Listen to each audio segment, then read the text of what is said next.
Kailangan makinig kayo sa akin.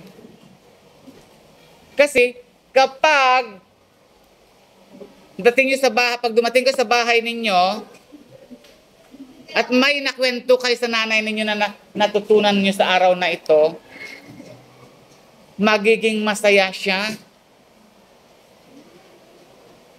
Ang nanay nyo ba, pagdating niya sa bahay, tinatanong niya ba? Anak, ano na pag-aralan mo? Nagtatanong bang nanay ninyo? Sino dito ang nanay na nagtatanong kung ano na pag-aralan? O ngayon, kung di kayo makikinig sa akin, meron ba kayo may kwento sa nanay ninyo? Wala. Kaya dapat makinig kayo. At kapag may naikwento kayo, maaring dagdagan niya ang baon ninyo. O kaya, pakakainin kayo sa Jollibee. O kaya magluluto siya ng masarap na ulam mamayang tanghali. Kaya makinig kayo. Wag yung gawing biro ang pag-aaral ninyo. Laging makinig kahit sinong teacher. Hindi lang sa akin.